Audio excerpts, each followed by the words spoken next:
Assalamualaikum warahmatullahi wabarakatuh. Salam sejahtera untuk kita semua. Om Swastiastu, Namo Buddhaya, salam kebajikan. Yang terhormat Ibu Umi Fitriati selaku dosen pembimbing serta rekan-rekan yang berbahagia. Selamat datang dalam acara seminar artikel komunikasi sains pada hari ini, Jumat 22 Mei 2026. Sebelumnya perkenalkan saya Radan Mayada yang akan memandu jalannya presentasi pada hari ini.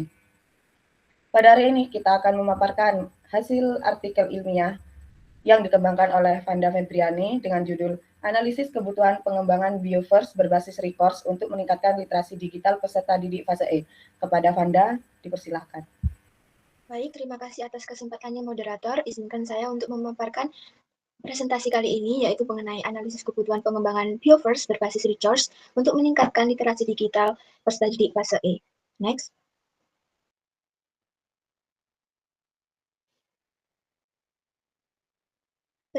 Pendidikan adalah pilar utama mencetak SDM yang kompeten dan adaptif terhadap perkembangan zaman. Kemajuan TIK telah mengubah landscape global digitalisasi menyentuh seluruh aspek kehidupan termasuk pendidikan. Paradigma pembelajaran abad 21 tidak hanya berfokus pada penguasaan konten tetapi juga pada keterampilan global, salah satunya literasi digital. Bagi peserta didik fase E, literasi digital menjadi fondasi krusial untuk menyaring, menganalisis, dan memanfaatkan informasi berbasis teknologi secara bijak. Next.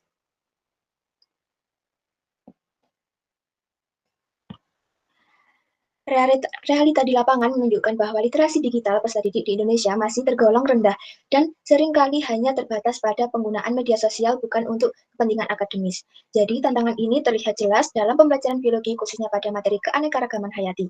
Materi ini kerap dianggap sebagai abstrak dan membosankan karena keterbatasan media visual.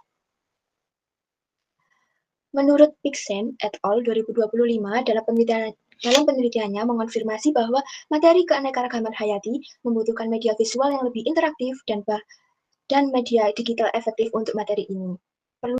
Sebagai upaya mengatasi kesenjangan tersebut, diperlukan model pembelajaran yang mampu menstimulasi penalaran kritis sekaligus kecakapan digital siswa.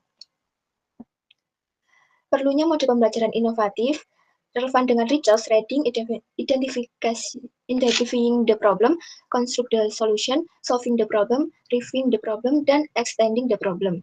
Model resource merupakan inovasi model pembelajaran berbasis pemecahan masalah yang menggabungkan kemampuan literasi membaca dan menyelidiki ilmiah. Next. Untuk menjembatani gap dengan Bioverse berbasis resource, Biologi Virtual Ecosystem and Resource Space, platform pembelajaran berbasis web interaktif, mengintegrasikan multimedia video, simulasi artikel, kuis, yang disusun secara terstruktur. Melalui Bioverse, peserta didik dapat melakukan investigasi mandiri terhadap keanekaragaman hayati yang secara langsung melatih kecakapan literasi digital mereka dalam ekosistem belajar modern.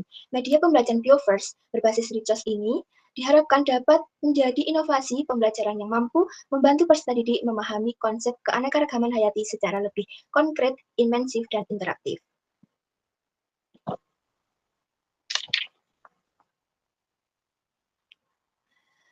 Metode penelitian ini merupakan jenis penelitian yang pengembangan atau R&D dengan model pengembangan ID. Model pengembangan ID terdiri dari 5 tahapan yaitu analisis, design, develop, implementation, dan evaluation. Tahap yang dilaksanakan dalam penelitian ini yaitu analisis. Subjek penelitian terdiri dari 32 siswa kelas 10 SMA Islam Malang. Teknik pengumpulan data dilaksanakan dengan menggunakan instrumen berupa angket analisis kebutuhan, media pembelajaran, dan tes literasi digital yang diberikan kepada siswa. Selanjutnya yaitu ada tabel 1 yang menjelaskan mengenai hasil angket analisis kebutuhan sumber belajar dan metode pembelajaran yang digunakan dalam pembelajaran biologi peserta didik kelas 10 di SMA Islam Malang.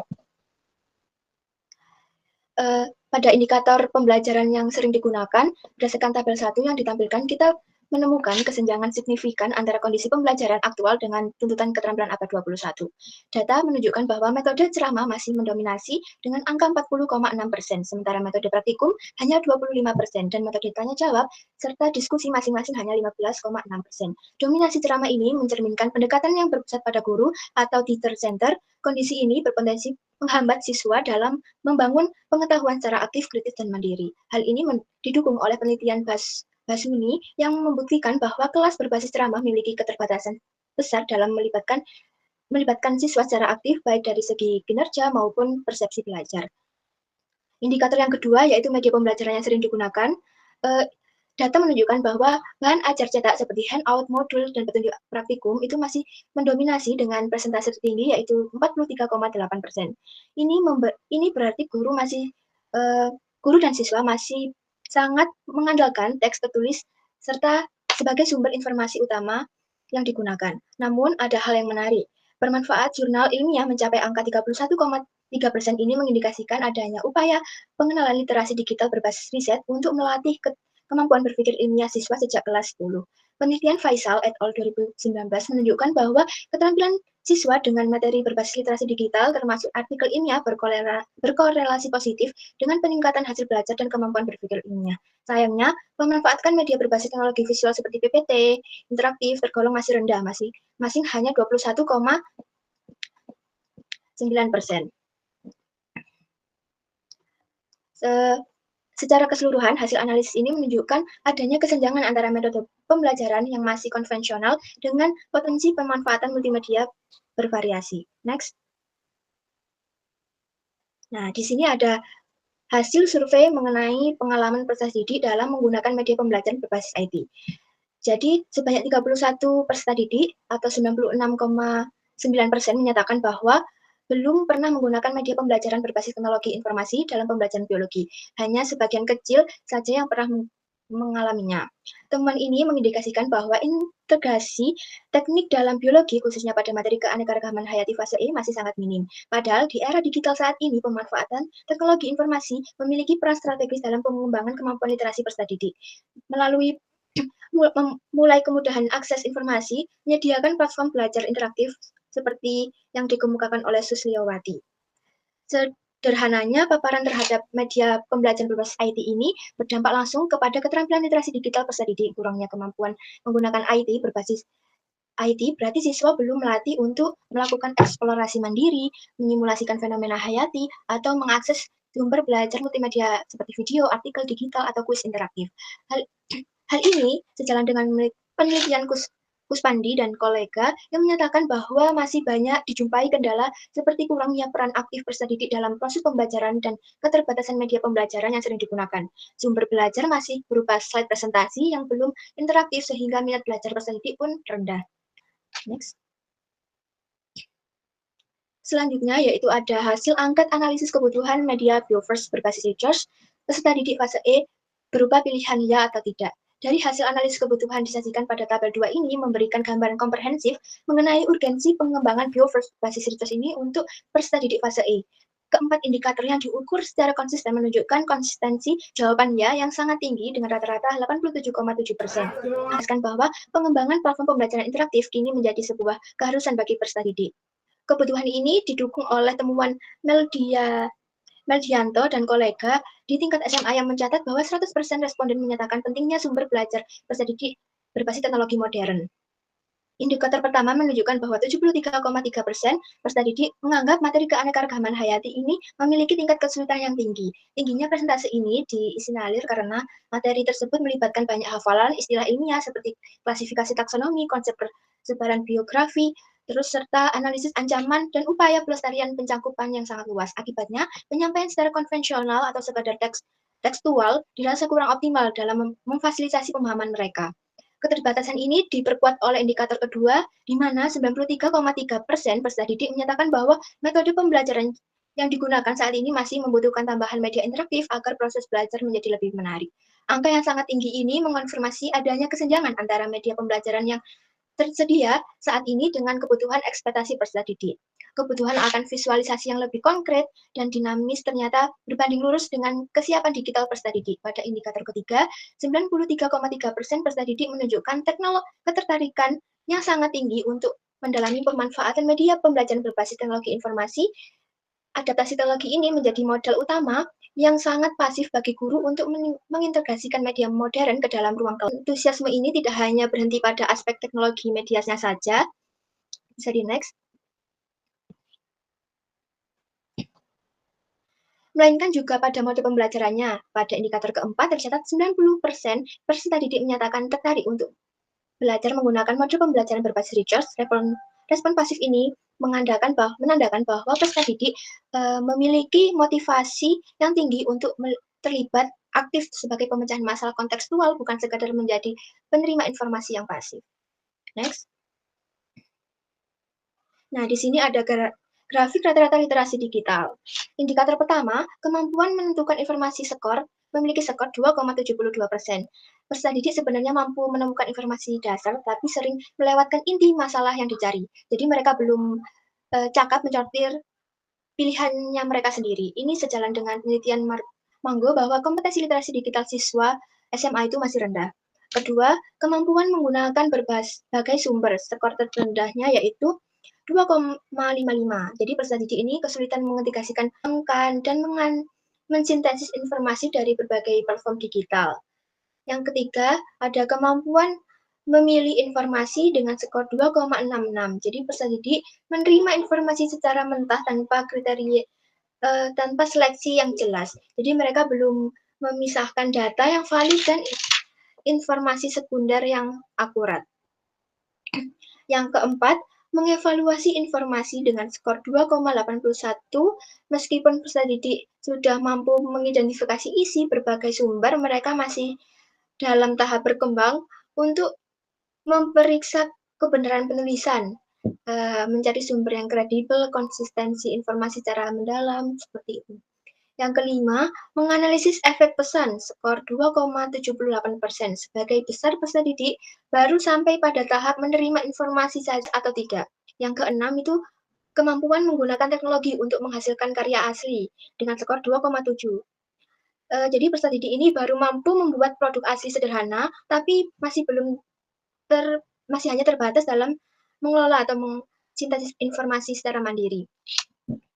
Jadi dari data yang sudah saya paparkan tadi, memberikan gambaran awal yang penting tentang peta kemampuan literasi digital peserta didik sebelum interpretasi pengembangan yang dilaksanakan. Artinya kita perlu merancang pembelajaran yang secara eksplisit melatih keenam indikator tersebut, terutama verifikasi sumber, evaluasi informasi, dan sintesis lintas sumber.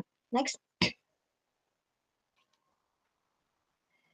Jadi melihat kesenjangan media pembelajaran, proses pembelajaran biologi khususnya pada materi keanekaragaman hayati muncul 3 faktor utama. Pertama, materi yang bersifat kontekstual dan luas sering dianggap memiliki tingkat kesulitan tinggi oleh peserta didik jika hanya disajikan melalui teks. Yang kedua, minimnya variasi media interaktif digital di tingkat fase E menyebabkan kurangnya stimulus visual dan aplikatif. Yang ketiga, yang paling krusial adalah belum optimalnya kemampuan literasi digital peserta didik terutama dalam hal mengevaluasi informasi serta menggunakan berbagai sumber digital secara produktif. Next. Menjawab tantangan yang telah kita bahas sebelumnya, pengembangan BioVerse berbasis model pembelajaran Research hadir sebagai solusi inovatif yang konkret. Jadi, BioVerse ini dirancang sebagai platform pembelajaran berbasis web interaktif yang mengintegrasikan komponen multimedia secara terstruktur, yaitu video, stimulasi, artikel, dan kuis. Platform ini mengintegrasikan sintaks Research untuk mendongkrak 6 indikator literasi digital peserta didik. Next. Nah, di sini ada tabel keterkaitan sintaks Research dengan aktivitas BioVerse dan literasi digital. Jadi, sintaks Research itu ada reading, identifying the problem, constructive the solution, solving the problem, reviewing the problem, extending the problem. Nah, di sini ada keberlanjutan riset. Tadi kan sudah saya jelaskan bahwasannya memakai tahap pengembangan ID. Jadi, ID ini memiliki 5 tahapan, design, develop, implementation, dan evaluation. Jadi, setelah melakukan analisis kebutuhan, saya sebagai peneliti akan melanjutkan keberlanjutan riset ini. Berdasarkan hasil analisis kebutuhan, dapat disimpulkan bahwa proses pembelajaran biologi di SMA Islam Malang saat ini masih memerlukan transformasi ke arah digital interaktif, khususnya pada materi dengan tingkat kesulitan tinggi, seperti keanekaragaman hayati yang diakui sulit oleh 73,3% peserta didik. Profil awal literasi digital peserta didik fase E juga masih tergolong sedang, terutama pada aspek penggunaan berbagai sumber digital yang merupakan stimulus terarah. Oleh karena itu, pengembangan platform BioVerse berbasis Research dinilai sangat mendesak dan relevan untuk dikembangkan sebagai ekosistem belajar modern yang valid, praktis, dan efektif, demi memvisualisasikan berbagai materi biologi sekaligus peningkatan kecakapan literasi digital peserta didik abad ke-21. Terima kasih, sekian pemaparan hasil seminar saya. Selanjutnya akan saya kembalikan ke moderator. Baik, terima kasih kepada Vanda atas pemaparannya. Selanjutnya kita akan membuka sesi tanya jawab kepada para audiens yang ingin bertanya, bisa mengaktifkan fitur raise hand.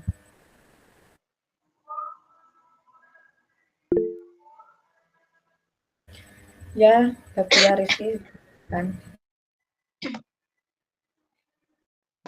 Baik, terima kasih moderator. Perkenalkan, saya Baktia Rizky. Izin bertanya, bagaimana peneliti dapat memastikan bahwa media yang dikembangkan dapat melatih literasi digital siswa? Baik, kepada materi apakah bisa dipahami? Bisa.